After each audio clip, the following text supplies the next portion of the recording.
আমি তোমাদের সাথে মাধ্যমিকের আরেকটা ইতিহাসের গুরুত্বপূর্ণ টপিক নিয়ে আলোচনা করব, যেটা হচ্ছে মুন্ডা বিদ্রোহ বা উলগুলান। যদি এই প্রশ্নটা আসে তোমরা কিভাবে সুন্দরভাবে গুছিয়ে পুঙ্খানুপুঙ্খ লিখবে চলো আলোচনা করে নেওয়া যাক। দেখো এই প্রশ্নটা তোমাদের কিভাবে আসবে, এই প্রশ্নটা আসবে মুন্ডা বিদ্রোহের কারণ লেখো বা থাকবে মুন্ডা বিদ্রোহের ফলাফল লেখো। তাহলে এই জিনিসটা যদি প্রশ্ন আসে তাহলে এটা দুটো প্রশ্ন আসবে, আরেকটা প্রশ্ন আসবে মুন্ডা বিদ্রোহের ব্যাপারে যা জানো লেখো। তাহলে এই তিনটে প্রশ্নই কিন্তু এরকম ভাবে তোমরা করবে। এবার দেখো আমি প্রথমে আলোচনা করব মুন্ডা বিদ্রোহের কারণ। এবার এখানে দেখো মুন্ডা বিদ্রোহের কারণে আমরা কি লিখবো একটার পর একটা আলোচনা করে নেওয়া যাক। প্রথমেই দেখো অর্থ লিখেছি, ঠিক আছে। তো এখানে মনে রাখবে মুন্ডা বিদ্রোহে আমরা একটা কথা পাই উলগুলান। তো এখানে আমরা লিখবো কি উলগুলান শব্দের অর্থ হচ্ছে প্রবল বিক্ষোভ বা বিরাট আলোড়ন। তাহলে হচ্ছে কি মুন্ডা বিদ্রোহে যেটা মুন্ডা বিদ্রোহ বা উলগুলানের যে একটা কথা আছে, তাহলে এখানে উলগুলান কথার অর্থ হয়ে যাচ্ছে প্রবল বিক্ষোভ বা বিরাট আলোড়ন। এটা লিখবে। তারপরে পয়েন্ট করবে মুন্ডা বিদ্রোহ বা উলগুলান অবলিক উলগুলান। তাহলে এখানে কি আছে মুন্ডা বিদ্রোহ কি লিখবে? লিখবে যে ব্রিটিশ শাসনের অত্যাচার ও অপশাসনের বিরুদ্ধে মুন্ডারা যে বিদ্রোহ করেছিল সেটাই মুন্ডা বিদ্রোহ নামে পরিচিত, যা হয়েছিল 1899 থেকে 1900 সালের মধ্যে। এই কথাটা তোমরা এখানে লিখবে। তারপরের পয়েন্ট আছে দেখো নেতৃত্ব। নেতৃত্বতে কি লিখবে? যে মুন্ডা বিদ্রোহ বিরসা মুন্ডার নেতৃত্বে পরিচালিত হয়েছিল, এটা লিখবে। তারপরে দেখো তার আরেকটা লাইন লিখবে যে এই মুন্ডা বিদ্রোহের সেনাপতি যিনি ছিলেন তার নাম ছিল গয়া মুন্ডা। এই জিনিসগুলো কিন্তু এখানে লিখবে। তারপরের পয়েন্ট আমি মেইন পয়েন্টে চলে আসি কারণ। কারণে কি লেখা আছে দেখো মুন্ডা বিদ্রোহ সে সময়ে ব্রিটিশ ইংরেজদের ভিত কাঁপিয়ে দিয়েছিল। তো তাই এর কারণ ইতিহাসে মুন্ডা বিদ্রোহের ব্যাপারে ইতিহাসে আমরা যে কারণগুলো পেয়েছি সেই কারণগুলো আমরা নিম্নে আলোচনা করছি। দেখো প্রথম পয়েন্ট আছে যৌথ কৃষি ব্যবস্থার ভাঙন। দেখো যৌথ কৃষি ব্যবস্থা এটাকে আবার খুদকাঠি ব্যবস্থাও বলা হয়, ঠিক আছে। তো খুদকাঠি কথার অর্থই হচ্ছে কিন্তু যৌথ কৃষি ব্যবস্থা। তো আগে কি হতো মুন্ডা যে সম্প্রদায় ছিল ওরা কৃষি কাজ করতো, ঠিক আছে। যে কৃষি কাজ করতো তো ওইখানে যৌথভাবে করতো, মানে ধরে নাও আমার পরিবার আর কারোর একটা পরিবার, তো দুজনে মিলে কৃষি কাজ করছে যৌথভাবে, যৌথ মালিকানার ভিত্তিতে কৃষি কাজ করছে। এবার ইংরেজরা বললো কি না এটা হবে না, তোমাদের যে কোনো একজনাকে এই জমির মালিকানাতে কৃষি কাজ করতে হবে। তো এবার দেখো যারা যেরকম ভাবে কমফোর্টেবল, অনেকদিন ধরে ওদের মধ্যে এই জিনিসটাই চলে আসছে যৌথভাবে কৃষি কাজ করা, কিন্তু হঠাৎ করে ব্রিটিশ সরকার এসে বলছে না এটা হবে না। তাহলে যৌথ কৃষি ব্যবস্থা ভাঙন ঘটছে, তাহলে ওদের মধ্যে একটা ক্ষোভ জন্মাচ্ছে। তাহলে যৌথ কৃষি ব্যবস্থার ভাঙন বা খুদকাঠি ব্যবস্থার ভাঙনটা ছিল মুন্ডা বিদ্রোহের অন্যতম কারণ। আশা করি বুঝতে পেরেছো। এর পরের পয়েন্ট আছে বেগার প্রথা। বেগার প্রথা মানে হচ্ছে যে ধরে নাও আমি কোথাও কাজ করছি কিন্তু সেখানে আমি কোনো পারিশ্রমিক পাচ্ছি না, তাহলে তুমি বলো আমার সংসার চলবে কি করে, আমার ফ্যামিলির কিভাবে চালাবো আমি? এটা তো কোনো অসুবিধা, এটাতে তো একটা বড় অসুবিধা সৃষ্টি হবে। এটা তো অসুবিধা সৃষ্টি না হওয়ার কোনো কারণই নেই। তো এরকম ভাবে মুন্ডাদেরকে সেই সময় ব্রিটিশ সরকার বা জমিদাররা কি করতো বেগার প্রথাতে খাটিয়ে কাজ করিয়ে মারতো। তো এবার তুমি বলো মুন্ডারা রাখবে কি রাখবে না, ওদের মধ্যে একটা বিক্ষোভের সঞ্চার হবে কি হবে না? হবে। তো এটাই ছিল কারণ। তারপরে পয়েন্ট আছে মুন্ডা আইন ও বিচার ব্যবস্থার পরিবর্তন। মুন্ডা আইন আর বিচার ব্যবস্থা পরিবর্তন কি এতদিন ধরে মুন্ডাদের মধ্যে একটা নিজস্ব একটা আইন ছিল, ঠিক আছে। তো তারা নিজেদের মধ্যেই কিন্তু বিচার করতো, ঠিক আছে। ওরা কিন্তু বাইরে কারোর সাথে কোনো রকম ভাবে কিন্তু কথা বলা বা আলোচনা ওরকম ভাবে করতো, নিজেদের মধ্যেই থাকতো। এবার হচ্ছে কি ব্রিটিশ সরকার এসে তাদের সমস্ত কিছুতে ইন্টারফেয়ার করছে, সমস্ত কিছুতে বলছে যে না এটা হবে না সেটা হবে না, ওটা করতে হবে ওটা। এবার তুমি বলো তাহলে অনেকদিন ধরে চলে আসে একটা প্রথা হঠাৎ করে ব্রিটিশ সরকার চেঞ্জ করছে, তাহলে ওদের মধ্যে ঝামেলা বাঁধবে কি বাঁধবে না? বাঁধবে, ওদের মধ্যে একটা ক্ষোভ সৃষ্টি হবে। তো এটাই হচ্ছে কি তা এটার ফলাফলই হচ্ছে মুন্ডা বিদ্রোহ। এটাই ছিল মুন্ডা বিদ্রোহের কারণ। তারপরে পয়েন্ট আছে ধর্মান্তরিতকরণ। ধর্মান্তরিতকরণে কি লিখবে? ব্রিটিশ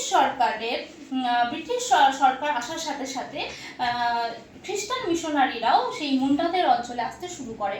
তার মানে মুন্ডাদের অঞ্চল বলতে কি হচ্ছে রাঁচি, ছোটনাগপুর, এই সমস্ত জায়গাগুলোতে কিন্তু মুন্ডারা থাকতো।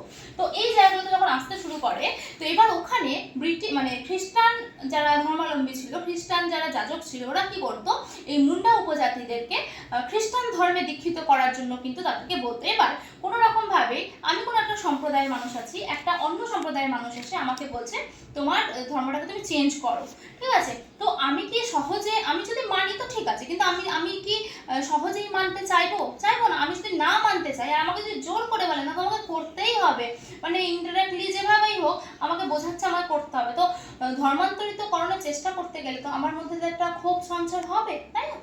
যে কোনো মানুষের ক্ষেত্রে একটা ক্ষোভ সঞ্চার হবে। তো এটাই হয়েছিল মুন্ডা বিদ্রোহের অন্যতম কারণ, বুঝতে পেরেছো? তারপরের পয়েন্টটা দেখো, জমির ওপর অধিকার হারানো। একটু আগে আমি বললাম যৌথ কৃষি ব্যবস্থার ভাঙন, তাহলে হচ্ছে কি জমির মালিকানাটা তাহলে চেঞ্জ হয়ে যাচ্ছে, এটা ওরা একটা আইন করছে। তারপরে এরকম ভাবে আইন করার কারণ কি হচ্ছে, যে তারা জমির ওপর তাদের কি কোনো অধিকার থাকছে? ওরা কি নিজের জমিতে নিজের মতো করে স্বাধীনভাবে চাষ করতে পারছে না?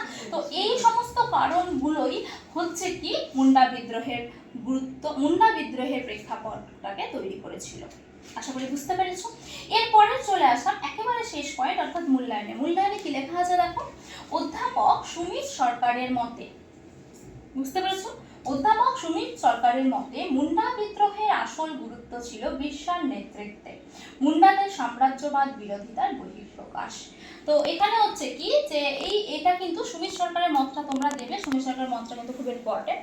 তো এটাকে কোটেশনের মধ্যে রাখবে। তো এটা লেখার পর তবে স্ট্যান্ডার চেঞ্জ করে তোমরা লিখবে যে মুন্ডা বিদ্রোহ ছিল ইতিহাসের একটা গুরুত্বপূর্ণ ঘটনা, যেটা আমরা বাদ দিয়ে ইতিহাসকে কল্পনা করতে পারি না, বা ইতিহাসের বিদ্রোহের ঘটনা কল্পনা করতে পারি না। এটা কারণ আসলে এরকম ভাবে সুন্দরভাবে গুছিয়ে একটার পর একটা পয়েন্ট ওয়াইজ আশা করি তোমরা লিখতে পারবে। এরপরে চলে আসছি মুন্ডা বিদ্রোহের ফলাফলের ব্যাপারে। মুন্ডা বিদ্রোহের ফলাফল যদি আসে, তাহলে তোমরা কিভাবে মুন্ডা বিদ্রোহের ফলাফলটা লিখবে, দেখো ফলাফলটা এখানে আমি তোমাদের সাথে আলোচনা করছি। দেখো অর্থ, এখানেও আমি কারণে যেটা অর্থ পয়েন্ট করেছি বললাম, সেটাও তোমরা এখানে দেবে, সেটাই দেবে এখানে। তারপরে মুন্ডা বিদ্রোহ উন্মূলন যেটা বললাম ওটাই এখানে লিখবে। নেতৃত্ব সেম, বিরসা মুন্ডার নেতৃত্বে এই বিদ্রোহ হয়, আর এই বিদ্রোহে সেনাপতি ছিলেন গয়া মুন্ডা, এটা লিখবে। তারপরে পয়েন্ট চলে আসছি, চলো ফলাফলে তোমরা কি লিখবে, প্রথমে লিখবে যে মুন্ডা বিদ্রোহ ইতিহাসের বিচারে মুন্ডা বিদ্রোহ ছিল একটা গুরুত্বপূর্ণ ঘটনা, তাই এর ফলাফলটা ইতিহাসে গুরুত্বপূর্ণ প্রভাব বিস্তার করে। তো তারপরে দেখো এই ফলাফলগুলোকে বা প্রভাবকে নিম্নে আলোচনা করা হলো। 1 নম্বর পয়েন্ট দিয়ে আছে খুঁতকাঠি সত্য পুনঃপ্রবর্তন, এটা। তো এখানে কি লিখবে, খুঁতকাঠি কথার অর্থ হলো জমির যৌথ মালিকানা। এই মুন্ডাদের মধ্যে থেকে ব্রিটিশ সরকাররা যে যৌথ মালিকানার ব্যবস্থাটা জমির ওপরে সেটাকে কেড়ে নিয়েছিল, এই বিদ্রোহের ফলে কিন্তু তারা আবার ব্রিটিশ সরকার সেটাকে আবার ফিরিয়ে দিয়েছিল। ফিরিয়ে দিয়েছিল কবে, 1908 খ্রিস্টাব্দে। তাহলে এটা হচ্ছে কি মুন্ডাদের জয়, তাহলে প্রভাবটা বুঝতে পেরেছে 1 নম্বর।